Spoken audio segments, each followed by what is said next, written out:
चालू। सुंदरता की परिभाषा क्या है? सुंदर किसे कहते हैं? क्या मनुष्य का शरीर सुंदर है?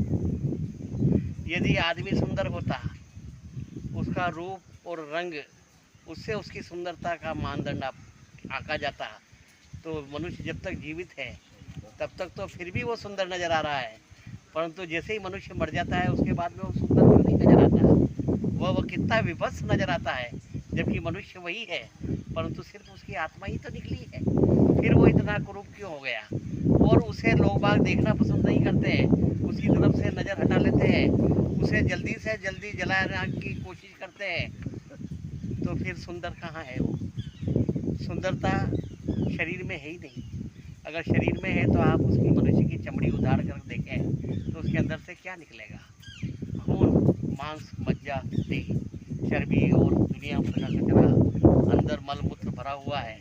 तो मनुष्य फिर सुंदर कहाँ है? तो सुंदरता शरीर में नहीं होती है, सुंदरता होती है मनुष्य के वाणी में, कर्म में, मनुष्य के विचारों में, मनुष्य के आचरण में, मनुष्य के व्यवहार में, मनुष्य के संस्कार में और मनुष्य के चरित्र में सुंदरता होती है। शरीर में कोई सुंदरता नहीं होती। गोस्वामी तुलसीदास जी ने भी इसी में लिखा है कि मन मलिन तन सुंदर कैसे, विष रस भरा कनक घट जैसे। आपका मन तो मेला है और यदि तन सुंदर है तो इस तरह से है जैसे सोने के घड़े में जहर भरा हुआ है। इसलिए सुंदरता अपनी आत्मा के अंदर है, अपने मन के अंदर है, अपने चरित्र के अंदर है। शरीर सुंदर तो होता ही नहीं है।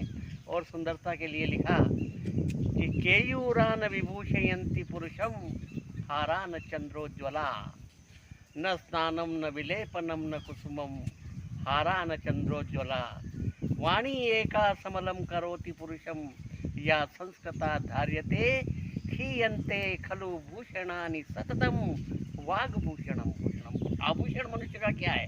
केयूर कहते हैं कुंडल को। यदि मनुष्य ने कुंडल पहन रखे हैं तो उससे वो शोभा नहीं है उसकी। न चंद्रमा के समान उज्जवल हार पहन रखे हैं तो सुंदर है, न स्नान करने से सुंदर लगता है, न चंदन लगाने से सुंदर लगता है, न फूलों की माला पहनने से लगता है, न अलंकरण गहने पहनने से सुंदर लगता है।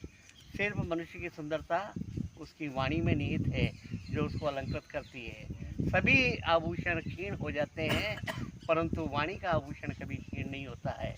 इसलिए मनुष्य को अपनी जो वास्तविक सुंदरता है उसे हमेशा बनाए रखें, न कि शरीर की सुंदरता के पीछे भगे और उसे सुंदर बनाने के प्रयत्न करें। अपने चरित्र को सुंदर बनाएं, वाणी को सुंदर बनाएं, व्यवहार को सुंदर बनाएं, आचरण को सुंदर बनाएं, संस्कारों को सुंदर बनाएं। यही सच्ची सुंदरता है और यही मनुष्य की शोभा है। और इसी से मनुष्य पूजा जाएगा, प्रतिष्ठित होगा और उसका नाम होगा।